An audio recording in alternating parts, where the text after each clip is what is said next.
3 दिसंबर को सारे दल तराजू पर तुल जाएंगे। जितने भी जिन राज्यों में चुनाव है वहां जितने दल चुनाव लड़ रहे हैं सब तराजू में तुल जाएंगे।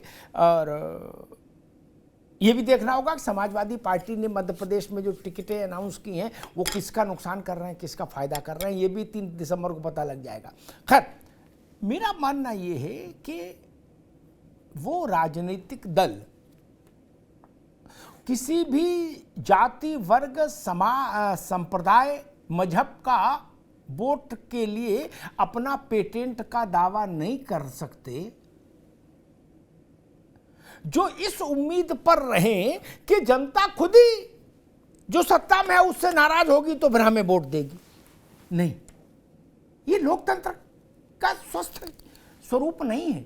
अभी अशोक जी कह रहे थे कि धीरे धीरे इनकी कलई खुलेगी तो फिर हमारा काम बन जाएगा। नहीं,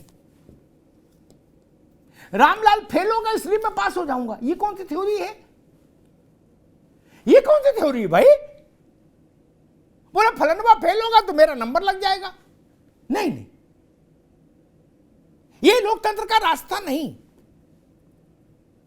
लेकिन हमारा आज बहस का मुद्दा था कि भाई मुस्लिम वोट पर कांग्रेस ने दावेदारी की और इस थ्योरी के साथ दावेदारी की कि मसला लखनऊ का नहीं है, मसला दिल्ली का है, प्रधानमंत्री का है। समाजवादी पार्टी को लगा कि ये तर्क बिक सकता है, जनता को समझ आ सकता है कि हाँ भाई ठीक है, अखिलेश जी की लड़ाई थोड़ी ना, इनकी तो 27 में आएगी। तो समाजवादी पार्टी ने आज 2 नेताओं को उतार दिया और कहा कि आप ये माहौल बनाओ कि Akhilesh Yadav prime ministerial candidate है, ताकि जनता में मैसेज जाए कि भैया भी प्रधानमंत्री पद के दावेदार हैं, अखिलेश जी भी प्रधानमंत्री पद के दावेदार हैं। अब ये तो वोट मतदाता तय करेगा कि कौन किसको गंभीरता से लेता है, किसको नहीं लेता है। लेकिन जो बातें शहाबुद्दीन रजवी साहब ने कही वो भी बड़ी महत्वपूर्ण है। आप संघर्ष के लिए जाने जाते और आप कहते भी हो कि हम लोग संघर्ष में सबसे आगे हैं, तो फिर वो संघर्ष इरफान सोलंकी के लिए क्यों नहीं दिखता कानपुर में? वो संघर्ष नाहिद के लिए क्यों नहीं दिखा कैराना में? वो संघर्ष रामपुर में क्यों नहीं दिखा आजम खान के यहां के लिए? वो सिपाही से दरोगा से चिरौरी कर रहे हैं, करे हमारे बुढ़ापे का ख्याल करो, हमारी उम्र का ख्याल करो, बरखुरदार रहम करो, हमको खिड़की की तरफ बैठ जाने दो। क्या खिड़की की तरफ बैठ जाने दो? इसके लिए अशोक यादव जी, और आप कह रहे हो हमारे पास 37% वोट है, तो 37% वोट दिखना चाहिए। और मेरी बात से सहमत हो असहमत हो आप सबकी इच्छा, लेकिन मैं एक तुलना रखता हूं। तमजीद अहमद साहब, आप भी उसको गौर से सुनिएगा। शहाबुद्दीन साहब, आपसे भी आप भी सुनिएगा। आज से 16-17 साल पहले 2006 के अंत में गोरखपुर में 2 हत्याएं हो गई। एक हत्या हुई, फिर उसके जवाब में दूसरी हो गई। अशोक यादव जी, आप ध्यान सुनिए। मुलायम सिंह जी चीफ मिनिस्टर थे। मुलायम सिंह यादव को लोगों ने समझा दिया कि योगी आदित्यनाथ को गिरफ्तार कर लो, सारा मुसलमान आपकी तरफ आ जाएगा और बिल्कुल साथ में चुनाव है, झमाझम जीत जाओगे। क्या उन्होंने योगी आदित्यनाथ को गिरफ्तार करने का फैसला कर लिया। आलोक जी, ये हर लोकतंत्र के विद्यार्थी को सुनना चाहिए किस्सा। कुशीनगर से लौट रहे थे योगी आदित्यनाथ, रास्ते में कई ट्रक फोर्स लगा के उनको गिरफ्तार कर लिया, गिरफ्तार करके जेल भेज दिया। जेल में बवाल हो गया, जेल के बाहर बवाल हो गया। सैकड़ों लोगों ने गिरफ्तारी दी, हजारों लोगों ने जेल में रखने की जगह नहीं बची। एक अलग से गेट बनाना पड़ा, टेम्परेरी गेट योगी आदित्यनाथ से मिलने वालों के लिए। और 11 दिन तक अशोक यादव, 11 दिन तक गोरखपुर बंद रहा इस विरोध में कि योगी आदित्यनाथ की गिरफ्तारी क्यों की गई। 11वें दिन जब योगी आदित्यनाथ छोड़े गए तो गोरखपुर खुला। मुलायम सिंह ने जोर लगा लिया, शासन ने जोर लगा लिया, गोरखपुर का बाजार नहीं खुल पाया था। आपने ऐसा प्रतिरोध किया क्या? अगर आपको लगता है कि आजम साहब या कोई भी निर्दोष है हमारा नेता, आपने ऐसा प्रतिरोध किया लोकतंत्र में?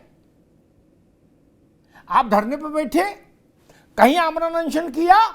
नहीं ना। आपने भी ट्विटर खेला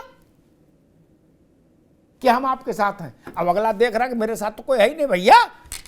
अब बताओ, क्या पुलिस वाले जो कह रहे हैं कि नहीं बीच में बैठो, उनको ट्विटर दिखाएं कि हमारे साथ ये हैं? क्या करें? आजम खान हो या कोई आदमी हो भाई, मैं मुसीबत में हूं और 100 लोगों ने ट्विटर पर कहा कि अग्निहोत्री जी हम आपके साथ हैं, उससे मेरी मुसीबत हल हुई क्या? नहीं ना। मेरी मुसीबत तो तब हल होगी जब आदमी आके हमसे कहेगा कि भैया बताओ मेरे लायक कुछ हो तो। यहीं पर लैकिंग है, जिसके चलते कांग्रेस ने उस स्पेस को पकड़ने की कोशिश की। और तर्क यह है कि लखनऊ का मसला हो तो अखिलेश यादव को वोट देना, अभी तो दिल्ली का मसला है। यहां से खतरे की घंटी बजती है सपा के लिए। उत्तर प्रदेश में सच बात भी है, कांग्रेस को अगर खड़ा होना है मौलाना साहब, तो कोई और वोट बचा भी नहीं है कांग्रेस के लिए। अब मायावती की पार्टी में जो 13% वोट है, 12% वो हार्डकोर दलित वोट है। ठीक, मुस्लिम ऐड होता है जहां गुड्डू जमाली जैसा उम्मीदवार हो, और वो दलित वोट कांग्रेस में जा नहीं सकता, ये भी तय है। खड़गे जी के बनने के बाद भी अगर दलित मायावती से हटता है तो भाजपा में जाता है। पिछड़ा नॉन यादव पिछड़ा भाजपा में है, यादव का सपा में है। फिर वोट मुसलमान के अलावा बचता भी क्या है जहां कांग्रेस दांव लगाए कोशिश करे? 17-18% जो उत्तर प्रदेश में मुस्लिम वोट है वही कांग्रेस के लिए बचता है। 2% से उसको अगर 4% भी होना है तो उसको मुस्लिम वोट से ही उम्मीद होगी। इसीलिए उसने जाल फेंक दिया।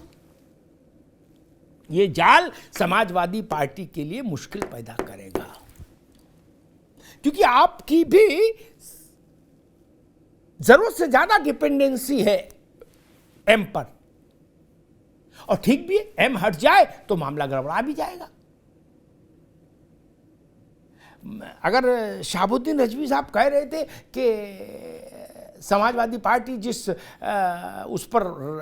जिस मकान में रहती है वो मकान हमारा बनाया हुआ है, उनका अपना कुछ नहीं, तो बड़ी प्रतिक्रिया है, बड़ी टिप्पणी है।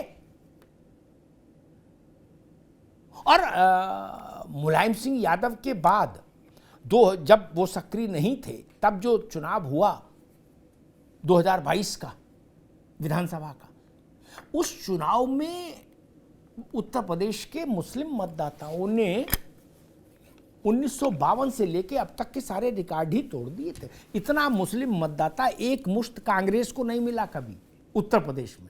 तब नहीं मिला जब बहुगुणा जैसे नेता थे उत्तर प्रदेश में। कांग्रेस में बहुगुणा सबसे ज्यादा मुस्लिमों में पॉपुलर नेता रहे, हेमंत बहुगुणा। रजवी साहब ठीक कह रहा हूं ना? तब नहीं मिला। मौलाना मुलायम सिंह जब कहे गए, चरम पर थी उनकी लोकप्रियता अयोध्या विवाद के समय 89-90 में, तब उनको इतना मुस्लिम वोट नहीं मिला जितना 85% वोट मुसलमानों का समाजवादी पार्टी को मिला। जो बात मौलाना साहब ने कही वो मैंने तर्क के आधार पर खुद भी महसूस की थी। वो कह रहे कि भाई अगर एटा, इटावा, फर्रुखाबाद, मैनपुरी में आप नहीं जीते तो वहां हम जिम्मेदार हैं, क्यों नहीं जीते? और दूसरा मसला जो उठा है कि देवरिया और रामपुर में आपके एक्शन में अंतर क्यों? देवरिया में आप दूसरे ढंग से रिएक्ट कर रहे हैं और रामपुर में दूसरे ढंग से रिएक्ट कर रहे हैं। यही लाख टके का सवाल है, और स्वाभाविक है कोई भी कौम इस बात को उठाएगी कि देवरिया में। और अगर अखिलेश जी किसी एक लड़के की गिरफ्तारी के खिलाफ एफआईआर और वारंट को रद्द कराने के लिए डीजीपी के दफ्तर जा सकते हैं, तो फिर अगर ये उम्मीद की जा रही है कि आजम खान के लिए वो निकले, तो कोई बुरी उम्मीद नहीं है उस वर्ग की। ये सवाल अगर उठ रहे हैं तो ये सवाल उठेंगे मित्र। लोकतंत्र में हर वर्ग अपने नेता से अपेक्षा करता है कि आप उसके बुरे वक्त में उसके लिए खड़े हो, और अगर आप नहीं खड़े होंगे और आप कहेंगे कि देवरिया हम जाएंगे खुद पांव पांव और रामपुर पर ट्विटर रहेगा, तो अब वक्त बदल गया है। ये अंतर लोग समझते हैं, ये अंतर आपको भी समझना पड़ेगा। धन्यवाद।